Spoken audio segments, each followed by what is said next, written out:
Programme में एक बार फिर खुशामदीद। बात करेंगे इस वक्त ख़ास तौर पे रियासत पाकिस्तान, अफवाज पाकिस्तान के ख़िलाफ़ प्रोपेगेंडा किया जा रहा है और प्रोपेगेंडा वो लोग कर रहे हैं जो अपने आप को नाम नेहाद मजहबी स्कॉलर कहते हैं और आम पाकिस्तानियों को और पाकिस्तान की नौजवान नस्ल को मिसलीड करते हैं, मिसगाइड करते हैं और उनके जहनों में इस तरह के फतूर डालते हैं। ख़ासतौर पे अस्करी क़यादत, अस्करी इदारे जो हैं उनके ऊपर इल्ज़ाम लगाया जाता है। पिछले दिनों औरिया मकबूल जान साहब अपने एक प्रोग्राम में कह रहे थे कि जी कराची की 57.9% जो ज़मीन है वो पाक अफवाज के पास है, जो कि एक झूठा और मन गढ़ंत बयान था उनका। और इसके जो एग्जैक्ट फिगर्स हैं वो आप सिंध हुकूमत की वेबसाइट पे जाकर देख सकते हैं। कराची मेट्रो लैंड के ऊपर 8,07,282 एकड़ ज़मीन है। Total arm forces land outside cantt के अंदर, और ये है तकरीबन 76,940 एकड़्स। और total arm forces land in cantt जो है उसका जो अगर एकड़्स में हम बात करें तो ये भी 33,156 बनती है। इसी तरह जब हम कराची DHA की बात करते हैं तो उसके पास जो ज़मीन है वो 7,300 एकड़्स बनती है। ये इनसाइड और DHA और क्लिफ्टन की जब हम बात करते हैं, कैंटोनमेंट एरियाज़ की बात करते हैं, तो ये एक आप यूँ समझ लें कि एक मनगढ़ंत प्रोपेगेंडा है जो कि अफवाज पाकिस्तान के हवाले से किया जाता है। साथ ही साथ वो क्या कहते रहे माजी में, वो किस को अपना पीर व मुर्शिद मानते रहे, ख्वाब देखते थे। ख्वाब उन्होंने जनरल बाजवा साहब के हवाले से क्या देखा था, फिर उनके ख़िलाफ़ किस तरह कैंपेन चलाई, मनगढ़ंत कहानियाँ, ख़ुद उनकी जो ज़िंदगी है वो आपने देखी।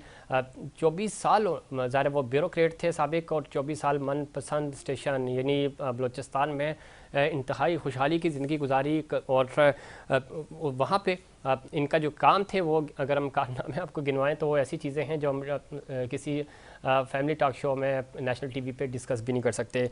साथ ही साथ वो कहते थे जी खुफिया तंजीमें जो हैं वो अवाम की सोच को कंट्रोल करती हैं। तहरीक तालिबान पाकिस्तान के नाम वो इश्किया खतूत लिखते थे। शाम में बरपा खाना जंगी के वाले से वो कहते थे कि जी ये कुर्बत है, कुर्ब क़यामत की निशानियाँ हैं। अंग्रेज़ी के हवाले से वो कहते थे जी अंग्रेज़ी ज़बान ख़त्म की जाए और इसकी जगह अरबी और फ़ारसी। बहुत सारे ऐसे यू टर्न्स हैं जो उन्होंने लिए। शहबाज शरीफ साहब के ऊपर वो तनकीद करते हैं, ख़ुद इनके नीचे एज डिप्टी कमिश्नर बन के काम करते रहे। आजकल वो इमरान खान साहब के गीत गा रहे हैं और इस वजह से गीत गा रहे हैं कि वो उनको एक उम्मीद थी, उम्मीद है कि पंजाब का CM उनको लगाया जाएगा, लेकिन वहाँ से भी उम्मीद टूट चुकी है। अब बारखा जिसको भी उन्होंने जिसका हाथ पकड़ा और उसके बाद मफाद, ज़ाती मफाद जब पूरे नहीं हुए तो उसके ख़िलाफ़ हुए, ये एक झलक है उनकी। आइए हम आपको दिखाते हैं कि वो क्या क्या इल्ज़ामात लगाते रहे, क्या दावे करते। देखिए, का जुल्म ये है कि 57.9% एरिया जो है वो आर्म्ड फोर्सेस के पास है। मैं रेवेन्यू रिकॉर्ड की बात कर रहा हूँ। आप सोचें कि डिफेंस के अंदर आप DHA लाहौर देख लें और DHA कराची देख लें। टीवी की मशहूर फेमस पर्सनैलिटी है, उनके घर पे जा रही हूँ। औरिया मकबूल जान साहब का घर जो है वो डिफेंस में है। औरिया मकबूल जान साहब का घर बहुत ही खूबसूरत और लेविश घर है माशाल्लाह, और ये सब गाड़ियाँ भी औरिया मकबूल जान साहब की हैं। तो चलिए आइए उनका घर दिखाती हूँ। मेरे पास तो घर है, अगर मेरे पास घर ना होता तो मैं यकीनन अगेन अगर मैं घर ना बनाया था तो मैं यकीनन मेरे लिए ये ऑप्शन होती कि मैं ऐसा घर लेता। जिंदगी का पहला किसी सियासी रहनुमा का इंटरव्यू लिया था और वो थे इमरान खान साहब। ज़ियाउल हक वहाँ पर हमारी पासिंग आउट में आए थे, तो मैंने उनको पासिंग आउट में वहाँ कहा कि मुझे बलूचिस्तान पोस्ट कर दिया जाए, और फिर मैं तकरीबन 24 साल मैंने वहीं नौकरी की। जनाब हुसैन थेबो साहब, गुफ्तगू आप सुन रहे थे, देखा भी आपने, इनफैक्ट ख़ुद जनाब औरिया मकबूल साहब की गुफ्तगू आप सुन रहे हैं। मजहबी स्कॉलर, कॉलमनिस्ट, ड्रामा निगार, पता नहीं क्या कुछ नहीं किया इन्होंने, और हर चीज़ से इन्होंने यू टर्न लिया। अब उन्होंने हालिया जो बयान दिया ख़ासतौर पे कराची के हवाले से और कराची में जो अस्करी ज़मीन है उसके हवाले से फैक्ट्स हमने उन सामने रख दिए। ये सिंध हुकूमत की वेबसाइट पे जाकर भी देखे जा सकते हैं। क्या मकासद हो सकते हैं यार? माजी में हमने देखा आर्मी चीफ साहब के हवाले से उन्होंने कहा जी आर्मी चीफ के बारे में कि ख्वाब आया, मैं बाद में फिर तनकीद की। ये किस तरह का माइंडसेट है और कैसे हमारी रियासत पाकिस्तान को और हमारे रियासती इदारों को बदनाम किया जा रहा है? देखिए सर, मैं इसमें गुजारिश करूँ ना कि हमारे उस्ताद हसन निसार साहब कहते हैं जी कि हमारे मुल्क में डेवलपमेंट जो है वो रोड नहीं बनने चाहिए, ब्रिजेस नहीं बनने चाहिए, सबसे पहले ह्यूमन डेवलपमेंट होनी चाहिए। ये औरिया मकबूल जान जैसे लोग हमारे मुआशरे को ख़राब करते हैं। ये औरिया मकबूल जान जैसे लोग अपने आप को एक बड़ा फिलासफर समझ के और बड़ी बड़ी बातें, अब आप जिस तरह से आपने डिटेल दी कि ये जो इन्होंने कहा है कि 57.9% जो है वो आर्म फोर्सेस ने, तो अगर हम ऑफिशियल वेबसाइट पे जाते हैं तो वो तो बनती है 12.6%। जिस तरह से आपने भी बताया कि डीएचए में 7,300 है, केंट में 33,156 है, आउटसाइड केंट फोर्सेस जो है वो 76,940 है। कराची की टोटल जो ज़मीन है वो 8,72,208। ये तो सब कुछ रिकॉर्ड पे है। अगर इनको थोड़ी सी भी शर्म है, अब मैं इस उम्र में उनको क्या कहूँ, लेकिन जब तक आप किसी को आईना नहीं दिखाएंगे ना तो फिर ये बक बक इस तरह से करते रहेंगे। अनफॉर्चुनेट ये है कि हमारे मुल्क में एक पार्टी आई जिसको हम कहते हैं पाकिस्तान तहरीक इंसाफ, उन्होंने आके एक बदतमीज़ी का, एक वल्गरिटी का एक नया ट्रेंड लाए। फिर उससे क्या हुआ कि इतने में सोशल मीडिया की जो एप्स आए वो उनको फॉलोअर्स से, उनको जो है वो सब्सक्रिप्शन से पैसे मिलने शुरू हो गए। उनके मुंह में जो बकवास आती रही और या मकबूल जान जैसे लोग वो करते रहे, अपने आप को फेम देने के लिए, अपने आप को पॉपुलर करने के लिए, इदारों पे क्रिटिसाइज करना। मतलब ये मैं आपको अर्ज करूं कि मैं अभी ईद के दिन बॉर्डर पे था, यकीन माने वहाँ बॉर्डर पे इतनी गर्मी थी, जो इंडिया और पाकिस्तान का बॉर्डर, एक तो रेत थी, एक पूरा रेगिस्तान था। आप यकीन मानेंगे मेरा मुंह बिल्कुल जल गया। I was not expecting it के ये यार इतनी कोई गर्मी होगी।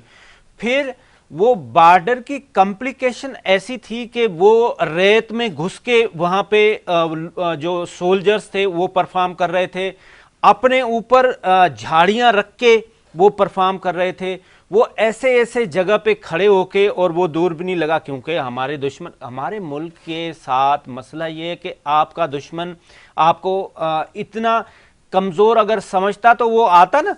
उसको ये पता है कि हिंदुस्तान को भी ये पता है कि ये जो मैंने अपने प्लांटेड ये औरिया मकबूल जान जैसे टुच्चे छोड़े हैं ना, ये वो ही बात कर रहे होते हैं। आज अगर पाकिस्तान है अल्हम्दुलिल्लाह तो वो बिकॉज ऑफ पाकिस्तान आर्मी है, अदरवाइज हमारी जो सिचुएशन होती वो इस वक्त कहीं सीरिया से बेहतर नहीं हो सकती थी। हमारी जो सिचुएशन है वो इसी तरह से, जिस तरह से आपने देखा है कि अरब कंट्रीज में आता है तो वो हमारा तो इस वक्त भी जो आप बात कर रहे हैं बिल्कुल इसमें कोई दो राय नहीं है, लेकिन ड्यूल स्टैंडर्ड क्यों है? यानी औरिया मकबूल जान साहब की जो पूरा करियर निकालें आप, जो इन्होंने सर्व किया एज ब्यूरोक्रेट, और उसके बाद का भी फिर कॉलम लिखना शुरू हो गए, टीवी प्रोग्राम्स में आना शुरू हो गए, और एक हमें थ्रू आउट लगा कि जैसे तालिबान की जब हमारे फोर्सेस अपनी जान का नजराना पेश कर रहे थे तो तभी तो गीत गाते थे। और एक तालिबान तहरीक तालिबान पाकिस्तान ने जो कि एक पूरी जंग लड़ी है हमारे जवानों ने, खुद आपने ईद के दिन शो भी किया उनके साथ, तो उनके दिलों पे क्या गुजरती है रियासत पाकिस्तान, वो रियासती इदारे जो कुर्बानियाँ दे रहे हैं।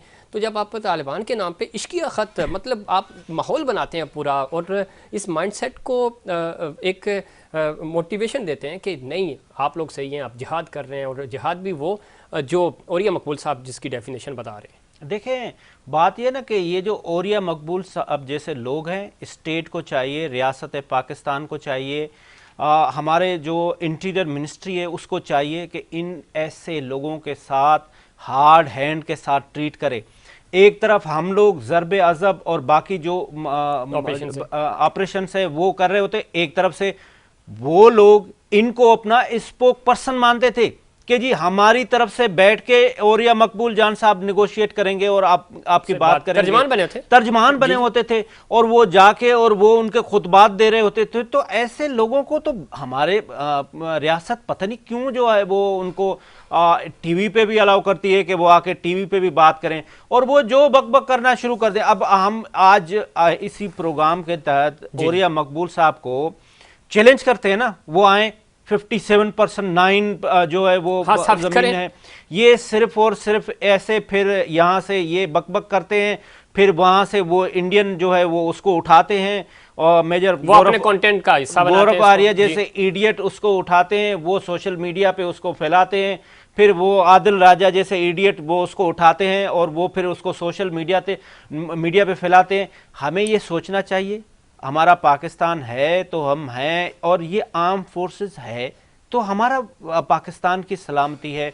जिस तरह से अगर आपको मसला आता है तो आप फिर बुलाए ना ओरिया मकबूल जान साहब को। मैं मिनिस्ट्री ऑफ इंटीरियर से पूछता हूं, जब आपके पास सैलाब आता है ओरिया मकबूल साहब को बुलाएं, बुलाएं, बात जब करें और आपके पास फ्लड आता है, जब आपकी law and order situation Karachi में खराब होती है, आप रेंजर्स को बुला लेते हैं, आप पाकिस्तान आर्मी को बुला। मैं कहता हूं हमें इस बात का प्राउड है कि हमारे पास एक ऐसा इंस्टीट्यूशन है। बिल्कुल हमारा इस इदारे की तो मिसालें दी जाती हैं और इसमें कोई शक नहीं, वेल ऑर्गेनाइज है, वेल मैनेज है। अच्छा, इसकी खूबसूरती भी क्या है, जिस डीएचए की ये बात कर रहे हैं उस डीएचए में सिविलियन आबादी ऑलमोस्ट को 90% खुद भी रहते हैं। ठीक है। अच्छा, खुद ये कह रहे हैं कि मेरा ये जो हमने क्लिप दिखाया उसके अंदर वो कह रहे हैं कि अगर ये घर मेरे पास ना होता, इस वक्त तो मौजूद है वीडियो के अंदर जो कह रहे हैं, ना होता तो मेरी ख्वाहिश थी कि मैं ऐसा घर लूँ।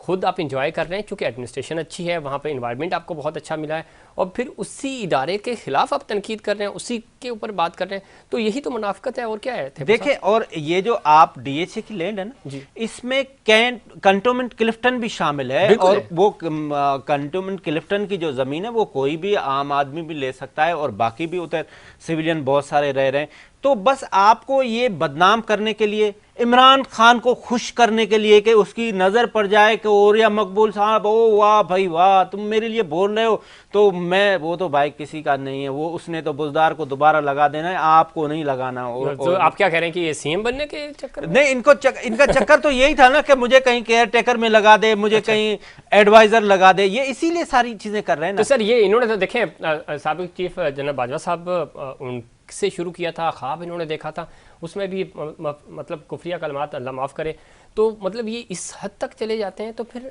थेबो साहब, ये जो एक हम कहते हैं ना कि दानिश्वर हैं और यूथ जो है वो बड़ी इंस्पायर हो रही होती है, और ज़ाहिर है एक एज होती है, आपको नहीं समझ आती, कुछ वक्त गुजरता है तो आप इस रोमांस से भी बाहर आते हैं आप, तो आपको पता चलता है कि ये तो बिल्कुल कुछ अलग ही हमें बेचा जा रहा था। तो ये एक इंटेलेक्चुअल डिसऑनेस्टी जो है, इसको आप किस तरह कमेंट करेंगे कि इस तरह के लोग आके इतना लबादा ओढ़ के बात करते हैं, अच्छे खासे फॉलोअर्स हो जाते हैं चाहते ना चाहते, और फिर आप उनको एक मैसेज देने की कोशिश करते हैं और मिसलीड करते हैं, ये कितना बड़ा जुर्म है? सर बात ये ना कि ऐसे लोग तो करते रहेंगे, रियासत को चाहिए कि एक्शन, वही इनके खिलाफ सख्त एक्शन ले। और जो नौजवान है हमारा जी, नौजवान इस वक्त हमारा सरमाया है, 64% हमारे मुल्क में यूथ है। दुनिया में जो स्कैंडिनेवियन कंट्री, उनका रेवेन्यू ये यूथ है। यूथ को चाहिए कि ये इन ऐसे स्कॉलर के पीछे ना लगें, अपनी मेहनत करें, अपनी आईटी में आके दुनिया में अपने आप को मनवाएं। हमारा क्या है, आईटी का एक्सपोर्ट है, हमारा 2 से 3 बिलियन डॉलर का एक्सपोर्ट है। हमारा जो पोटेंशियल है, वो पोटेंशियल एक असेसमेंट के तहत हमारा 200 बिलियन डॉलर का हमारा पोटेंशियल है। अगर हमारे यूथ को सही ट्रैक पे लाया जाए तो मैं समझता हूँ ये ओरिया मकबूल जान जैसे लोग जो है वो पक पक करते रहेंगे, इसका कोई फ़र्क नहीं पड़ता है। हमारे यूथ को चाहिए कि वो आएँ, अपने आप को मनाएं, और ये हमारे इदारे हैं तो हैं, हम हैं ना, ये हमारा पुलिस, ये हमारा रेंजर्स, ये हमारा पाकिस्तान आर्मी, ये हमारा जो भी हमारे इदारे जितने भी फोर्सेस हैं, ये सारे हमारे हैं, और जब तक हम इनको ऑन नहीं करेंगे तब तक तो ये डिमांड भी क्या करते हैं। आप अभी प्रोग्राम करके आए हैं, हमने भी किए फ्रंट लाइन से, वो डिमांड यही करते हैं कि हमें खुशी होती है कि जब लोग हमारे बारे में बात करते हैं, हमारा जज्बा बढ़ता है, लेकिन जब यहाँ बैठ के लोग तनकीद करते हैं तो उनके हौसले भी पस्त होते हैं। तो हमें तो उनकी हौसला अफजाई करनी चाहिए कि वो सब कुछ छोड़ छाड़ के हमारी खातिर फ्रंट लाइन पे लड़ रहे होते हैं, जाने कुर्बान कर रहे होते हैं, और फिर यहाँ से अगर कोई दानिश्वर नाम नहाद अगर इस तरह की बात करेगा तो ज़ाहिर है उनके दिल दुखेंगे। सर देखिए ना, मैं अभी मुझे बहुत अच्छी बात ये लगी कि जब मैं गया तो रेंजर्स के जवान उसमें सिंधी थे, उसमें बलोच थे, बलोच भी तुरबत के खुशदार के, उधर के बलोच, पंजाब के लोग, और वो सब के सब अपने भाइयों की तरह रह रहे थे। और जब हम गए तो उनको बड़ा एक मोरल अप हुआ, हमने उनको अप्रिशिएट किया। तो रादर देन कि आप ये कहें, मैंने उनका खाना भी दिखाया, पर्टिकुलरली मैंने दिखाया, मैंने कहा ये देखें, जो ओरिया मकबूल जान जैसे लोग कहते हैं ना कि ये खा गए, लूट गए, ये देखें ये खाना खाते हैं। तो देखें हमारे मुल्क की हिफाजत करने के लिए वो खड़े हुए हैं, हमें उनको सलाम पेश करना चाहिए। और हमें ऐसे दानश्वरों को, ऐसे फेक दानश्वरों को ख़ास तौर पे टीवी पे आने ही नहीं देना चाहिए। रियासत इनके खिलाफ, पेमरा इनके खिलाफ सख्त एक्शन पेमरा ने एक्शन लिया भी है सर, उसके बाद फिर दोबारा बैठ जाते हैं। अब बिल्कुल ठीक कह रहे हैं, इस पे एक्शन लेना चाहिए, क्योंकि ज़ाती मफाद के लिए रियासती मफाद आपके ऊपर कुर्बान नहीं किए जा सकते। और आपकी जो ख्वाहिशात हैं कि आप CM बन जाएँ, कोई मिनिस्टर लग जाएँ, तो ज़रूर आप ये ख्वाहिश रखें, लेकिन रियासती इदारों को तनकीद का निशाना ना बनाएं। और बहुत कुर्बानियाँ दी हैं हमारे तमाम फोर्सेस ने, और आज तक कुर्बानियाँ दे रहे हैं, इंशाल्लाह देते रहेंगे, और मुल्क पाकिस्तान पे कोई आँच भी नहीं आने देंगे। लेकिन आपके जो इस तरह के का प्रोपेगेंडा होता है, ये प्रोपेगेंडा दुश्मन को तो ज़रूर मजबूत करता है, लेकिन हमारे जवानों के हौसलों को पस्त करता है। तो जो जवानों का सहारा बने, उनकी हौसला अफजाई करें, ना कि हौसला शिकनी करें। नाज़रीन, ये था हमारा आज का प्रोग्राम। उम्मीद करता हूँ दीगर प्रोग्राम्स की तरह आज का प्रोग्राम भी आपको पसंद आएगा। मुझे और इनसाइड पाकिस्तान की पूरी टीम को दीजिए इजाज़त। अल्लाह निगहबान।